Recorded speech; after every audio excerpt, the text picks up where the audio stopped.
بسم الله الرحمن الرحيم ولا تصعر خدك للناس ولا تمش في الأرض مرحا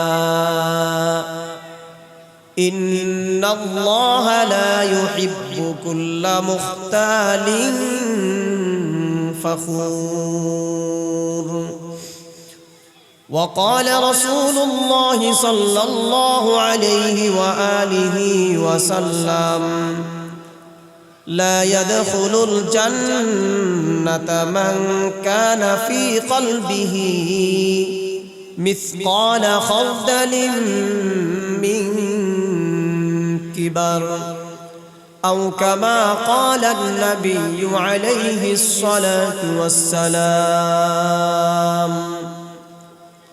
سبحانك لا علم لنا إلا ما علمتنا إنك أنت العليم الحكيم رب اشرح لي صدري ويسر لي أمري واحلل عقدة من لساني يفقه قولي গোরস্তান জামে মসজিদের উদ্যোগে আয়োজিত আজকের এই তাফসীরুল কুরআন মাহফিলে আল্লাহ পাক রব্বুল আলামিন আমাদের সকলকে উপস্থিত হওয়ার তৌফিক দান করেছেন। এজন্য অন্তঃস্থল থেকে শুকর আদায় করি, সকলে বলি আলহামদুলিল্লাহ। লক্ষ্য করি দরুদ ও সালাম সাইয়্যিদুল মুরসালিন খাতামুন নবিয়্যিন শফিউল মুযনিবিন রাহমাতুল লিল আলামিন জনাবে মুহাম্মদুর রাসূলুল্লাহ সাল্লাল্লাহু আলাইহি ওয়াসাল্লামের উপর। সময় যেহেতু খুবই অল্প, অনেক আলোচক বৃন্দরা আলোচনা করবেন, এই জন্য ভূমিকা ছাড়াই আলোচনার মূল পয়েন্টে যাওয়ার চেষ্টা করছি। ওয়ামা তাওফীকি ইল্লা বিল্লাহ। আলোচনা করব কুরআনুল কারীম থেকে। কুরআন এবং হাদিসের কথা যে ব্যক্তি বলুক না কেন, তিনি যত ছোট থেকে ছোটই হোক না কেন, তিনি যত কুৎসিত আর কুৎসিত চেহারার অধিকারী হন না কেন, যখন কোরআন এবং হাদিসের কথা আলোচনা হবে তখন প্রত্যেকটা মানুষের উচিত নিজেদের দুনিয়াবী সকল ব্যস্ততা, সকল সমস্যাকে দূর করে সুযোগকে কাজে লাগিয়ে কোরআন এবং সুন্নাহর আলোচনা শ্রবণ করা।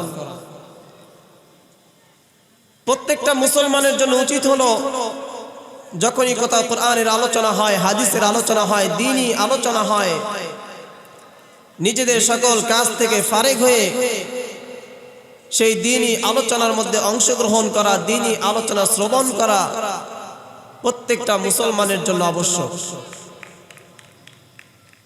আল্লাহ পাক রব্বুল আলামিন গোটা দুনিয়ার মানুষদের হেদায়েতের জন্য একটি কিতাব অবতীর্ণ করেছেন। এই কিতাবটির নাম হলো আল কোরআন। আল্লাহ তাআলা কোরআনে জানিয়ে দেন যে এই কিতাবটি এমন একটি কিতাব যা গোটা দুনিয়ার মানুষদের জন্য পথ প্রদর্শক। দুনিয়ার মানুষরা যদি এই কোরআনকে মেনে নিতে পারে, এই কোরআন অনুযায়ী চলতে পারে, দুনিয়ার মানুষরা যদি তাদের ব্যক্তিগত জীবন, পারিবারিক জীবন, সামাজিক জীবন এবং রাষ্ট্রীয় জীবন পর্যন্ত এই কোরআনের বিধানকে চালু করতে পারে, কোরআনের আইনকে বাস্তবায়ন করতে পারে, তবে সে দুনিয়াতেও সফল কাম, আখিরাতেও সফল কাম। এই জন্য প্রত্যেকটা মুসলমানের জন্য কর্তব্য এবং অপরিহার্য হলো প্রত্যেকটা স্তরে, প্রত্যেকটা ক্ষেত্রে আল্লাহর কোরআনের বিধান, কোরআনের আইন যেন চালু হয়, সেই প্রচেষ্টা অন্তরের অন্তঃস্থল থেকে করা এবং নিজের সার্বিক সহযোগিতা, সার্বিক প্রচেষ্টা অব্যাহত রাখা। আমি কোরআনুল কারীম থেকে একটি আয়াতে কারিমা তেলাওয়াত করেছি। আল্লাহ পাক রব্বুল আলামিন উক্ত আয়াতের মধ্যে বলেন ওয়ালা তুসাইর খাদ্দাকা লিন-নাসি ওয়ালা তামশি ফিল আরদি মারহা। আল্লাহ তাআলা দুনিয়ার মানুষদেরকে লক্ষ্য করে বলেন, তোমরা মানুষদের সঙ্গে অহংকার বশত অহংকার করে মানুষদেরকে অবজ্ঞা করো না। ওয়ালা তামশি ফিল আরদি মারহা, আর জমিনের মধ্যে দম্ভ ভরে অহংকার নিয়ে তোমরা চলাফেরা করো না। ইন্নাল্লাহা লা ইউহিব্বু কুল্লা মুখতালিন ফাখুর। আল্লাহ তাআলা বলছেন, নিশ্চয় আমি আল্লাহ কোন অহংকারী ব্যক্তিকে পছন্দ করি না। যারা দুনিয়ার জমিনে দম্ভ নিয়ে চলে, অহংকার করে চলে, আমি আল্লাহ তাদেরকে পছন্দ করি না। অহংকারী ব্যক্তিকে আল্লাহ তাআলা পছন্দ করেন না। শুধু তাই নয়, দুনিয়ার কোন মানুষও অন্য কোন অহংকারী ব্যক্তিকে পছন্দ করে না। দুনিয়ার কোন মানুষও অন্য কোন অহংকারী ব্যক্তিকে মহাব্বত করে না, ভালোবাসে না। এই জন্য আল্লাহ তাআলা বললেন, তোমরা দুনিয়ার জমিনে অহংকারী হয়ে চলো না, দুনিয়ার জমিনে দম্ভ ভরে চলো না। এই দুনিয়াটা আমি আল্লাহ তাআলা সৃষ্টি করেছি, দুনিয়ার সব কিছুর সৃষ্টিকর্তা হলাম আমি আল্লাহ। অহংকার আমি আল্লাহর চাদর। সুতরাং তোমরা নিজেরা অন্য কারো সঙ্গে অহংকারী মনোভাব দেখাইও না। নবীজি হাদিস শরীফের মধ্যে ইরশাদ করেন, লা ইয়াদখুলুল জান্নাতা মান কানা ফি কলবিহি মিসকালা খারদালিন মিন কিবার। নবীজি বলেন, ওই ব্যক্তি জান্নাতে যাবে না, ওই ব্যক্তি জান্নাতে প্রবেশ করবে না যার অন্তরের মধ্যে সরিষার দানা পরিমাণ অহংকার থাকবে। সরিষার দানা পরিমাণ অহংকার থাকলে সে ব্যক্তি জান্নাতে প্রবেশ করতে পারবে না। এটা নবীজির বাণী, রাসূলের জবান থেকে নিশ্চিত কথা। অহংকার আল্লাহ তাআলাও পছন্দ করেন না, নবীজি অহংকারকে পছন্দ করেন না।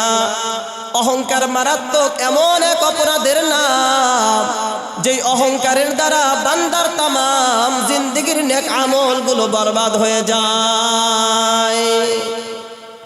নবীজি হাদিসের মধ্যে বলেন, قال رسول الله صلى الله عليه وسلم قال الله عز وجل। নবীজি বলেন, আল্লাহ তাআলা বলেছেন, অর্থাৎ বাণীটি নবীজির হলেও কথাগুলো সবগুলো হলো আল্লাহ তাআলা নিজের জবান থেকে বলা কথা। আল্লাহ তাআলা বলছেন, আল কিবরিয়া উরিদাই ওয়াল আযামাতু ইজারি। অহংকার, গর্ব এগুলো হলো আমার চাদর, আর সম্মান, বরত্ব এগুলো হলো আমার লুঙ্গির মতো, আমার পরিধেয় কাপড়ের মতো। মানুষ যেভাবে কাপড় পরিধান করে বস্ত্রাবৃত হয়, এগুলো হলো আমার বস্ত্রের মতো, আমার কাপড়ের মতো, আমার চাদরের মতো। ফামান নাযাআনি ওয়াহিদাম মিনহুমা, আমার চাদর ধরে যদি কোনো ব্যক্তি টানা হেঁচড়া করে, ফাকাদাফতুহু ফিন্নার, আমি আল্লাহ তাআলা তাকে জাহান্নামে নিক্ষেপ করব। অহংকার মারাত্মক এক অপরাধের নাম, যার কারণে আল্লাহ তাআলা ওই ব্যক্তি জাহান্নামে নিক্ষেপ করে দেন। অহংকার হলো আল্লাহ তাআলার চাদর, আর আল্লাহ তাআলা এটা পছন্দ করেন না যে তার চাদর ধরে কেউ টানা হেঁচড়া করুক। এই জন্য আল্লাহ তাআলা জানিয়ে দিলেন, ওগো পয়গম্বর, গোটা দুনিয়ার মানুষকে জানিয়ে দেন, অহংকার হলো আমার বস্ত্র, অহংকার হলো আমার চাদর। আমার চাদর, আমার বস্ত্র ধরে যদি কেউ টানা হেঁচড়া করে, টানাটানি করে, আমি আল্লাহ তাআলা রাগান্বিত হয়ে তাকে জাহান্নামে নিক্ষেপ করব। যুগে যুগে যারা অহংকার করে চলেছে, আল্লাহ তাআলা তাদেরকে ধ্বংস করে দিয়েছেন। এই দুনিয়ার জমিনে ফিরআউন অহংকার করে চলেছে, আল্লাহ তাআলা ফিরআউনকে ধ্বংস করে দিয়েছেন। এই দুনিয়ার জমিনে নমরুদ অহংকার করে চলেছে, আল্লাহ তাআলা তাকেও ধ্বংস করে দিয়েছেন। এই দুনিয়ার জমিনে কারুন অহংকার করে চলেছে, এতটাই বেশি অহংকার করেছে, হযরতে মূসা আলাইহিস সালাতু ওয়াস সালামের সঙ্গে টক্কর নিয়েছিল। আল্লাহ তাআলা তাকে দুনিয়ার জমিনে ধ্বংস করে দিয়েছেন। যারাই অহংকার করেছে, অহংকার প্রদর্শন করেছে, যারাই দম্ভ ভরে দুনিয়াতে চলেছে, আল্লাহ তাআলা তাদেরকে এই দুনিয়ার জমিনে ধ্বংস করে দিয়েছেন। কিয়ামত পর্যন্ত যারাই অহংকার প্রদর্শন করে চলবে, আল্লাহ তাআলা তাদেরকে দুনিয়ার জমিনেই ধ্বংস করে দিবে। আবু হুরায়রা রাদিয়াল্লাহু তাআলা আনহু থেকে বর্ণিত, তিনি হাদিস বর্ণনা করেন। তিনি বলেন, নবীজির কাছে এক ব্যক্তি আসলো, যেই ব্যক্তিটা অনেক সুন্দর। নবীজির কাছে এসে বলল, ইয়া রাসূলুল্লাহ, ইয়া হাবিবাল্লাহ, আমি সৌন্দর্যতাকে অনেক বেশি পছন্দ করি, আর আল্লাহ তাআলা আমাকে সুন্দর বানিয়েই সৃষ্টি করেছেন। সৌন্দর্যতার দিক দিয়ে আমার চেয়ে কেউ শ্রেষ্ঠ হোক, এটা আমি পছন্দ করি না। এমনকি কারো জুতার ফিতা আমার জুতার চেয়ে উত্তম হোক, এটাও আমি পছন্দ করি না। ওগো আল্লাহর পয়গম্বর, আমার মনের মধ্যে যে চিন্তা ফিকির, এই ধারণা, এটা কি অহংকারের মধ্যে পড়ে নাকি? নবীজি বললেন, না, এটা অহংকার নয়, বরং অহংকার হলো সত্যকে অবজ্ঞা করা আর অন্যকে তুচ্ছ মনে করা। নিজে দামি দামি ড্রেস পরা, দামি দামি জামা কাপড় পরিধান করা অহংকার নয়, দামি গাড়িতে চড়া অহংকার নয়, দামি বিল্ডিং বানানো অহংকার নয়। তবে অহংকার হলো নিজের ভালো কিছু থাকার পর অন্য কোনো ব্যক্তিকে তুচ্ছ মনে করা। জগৎ বিখ্যাত একজন বুজুর্গ মুতাররিফ ইবনে আব্দুল্লাহ রাহমাতুল্লাহি আলাইহি রাস্তা দিয়ে হেঁটে যাচ্ছেন। তার পাশ দিয়ে এক ব্যক্তি অহংকার প্রদর্শন করে হেঁটে যাচ্ছে। মুতাররিফ ইবনে আব্দুল্লাহ রাহমাতুল্লাহি আলাইহি ডাক দিয়ে বলেন, ও ভাই, তুমি এভাবে হাঁটছো কেন? তুমি অহংকার প্রদর্শন করে হাঁটছো কেন?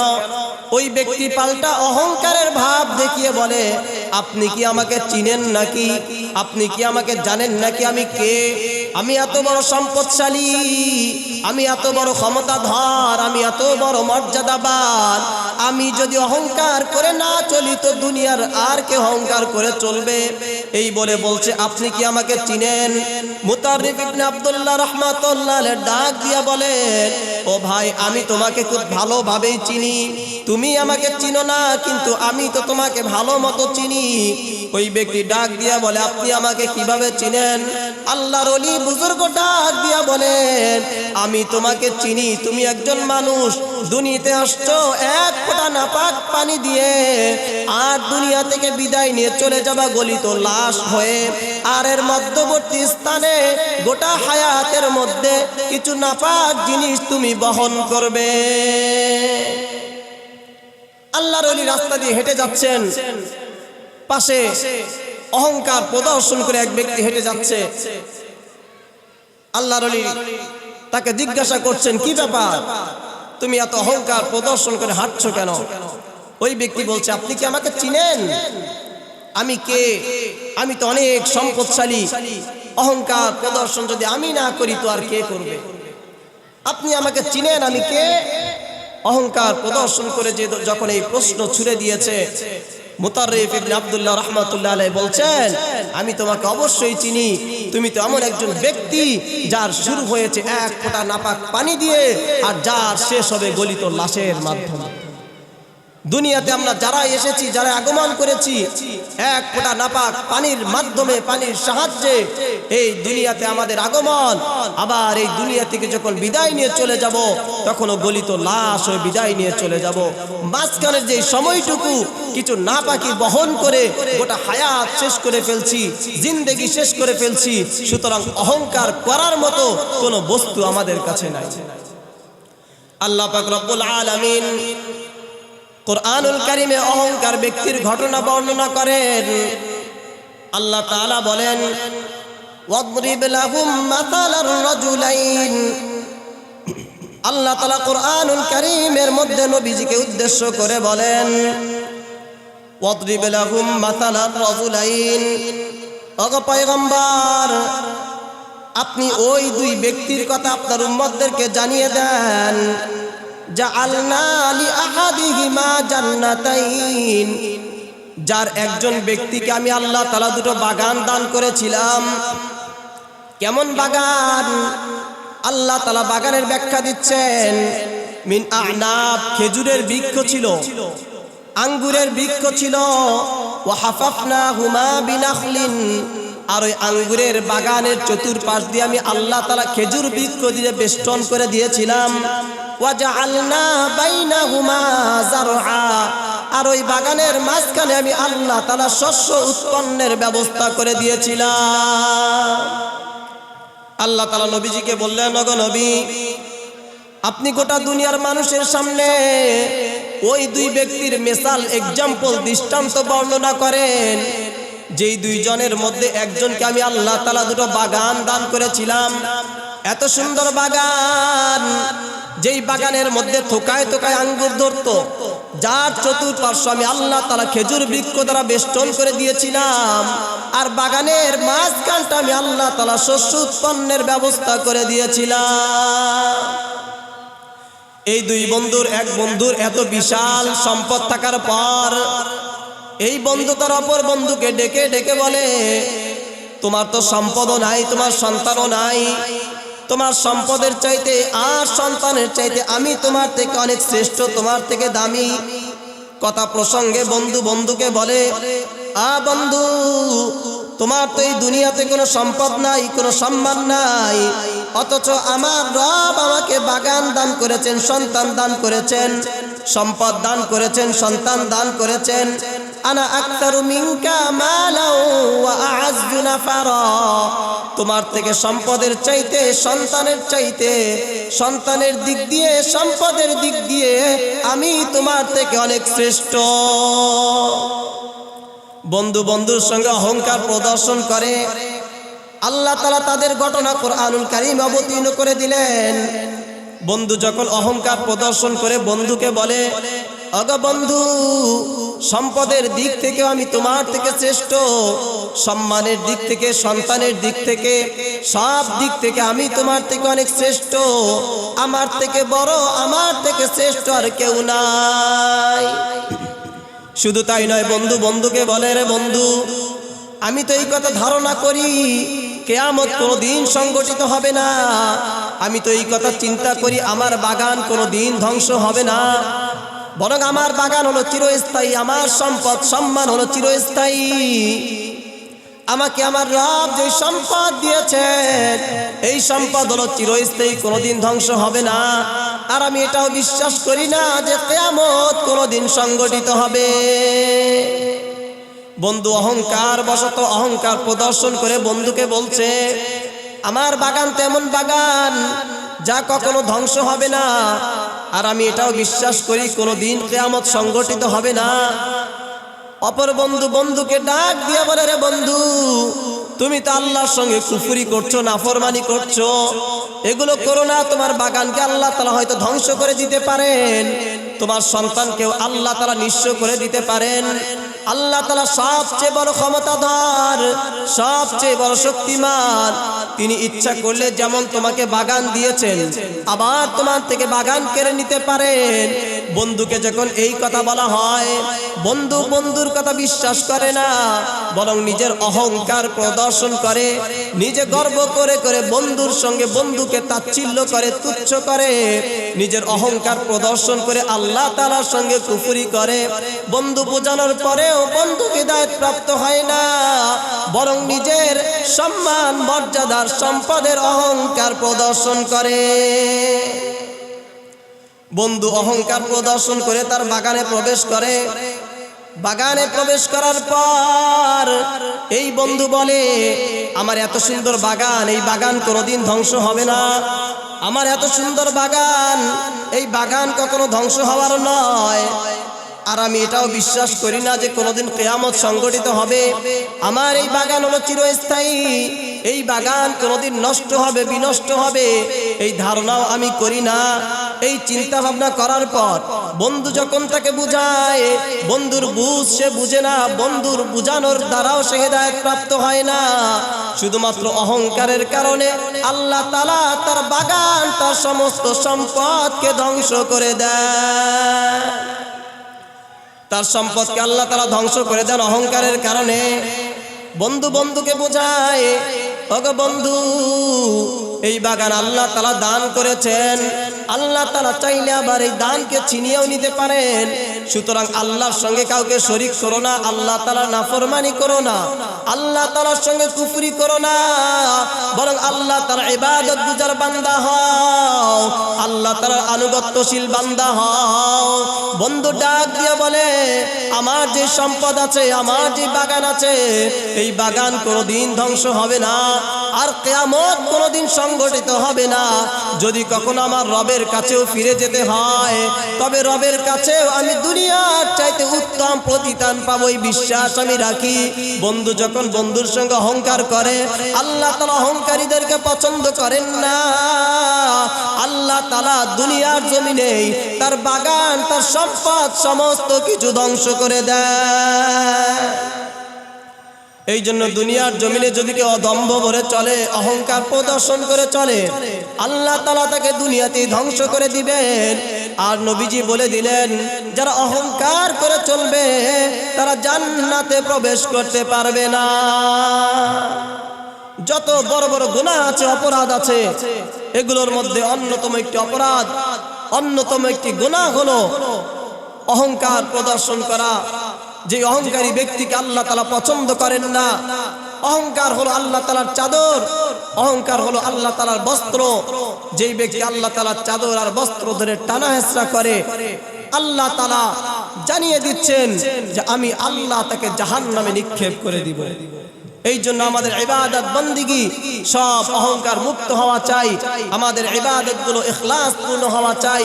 মানুষের সঙ্গে আচরণ যখন করব, অহংকার মুক্ত আচরণ করা চাই।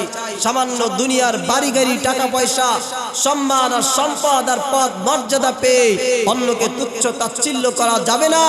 যদি অহংকার প্রদর্শন করে কেউ চলে, ফিরআউন, নমরুদ, কারুনের মতো দুনিয়াতে আল্লাহ তাআলা তাদেরকে ধ্বংস করে দিবেন। এই জন্য আমাদের প্রত্যেকটা কাজ যেন অহংকার মুক্ত হয়। আল্লাহ তাআলা আমাদের সকলকে, আমাদের সকল ইবাদত বন্দিগি, সকল নেক আমল গুলো অহংকার মুক্ত করে করার তৌফিক দান করুন। আল্লাহুম্মা আমিন। ওয়া আখিরু দাওয়ানা আলহামদুলিল্লাহি রাব্বিল আলামিন।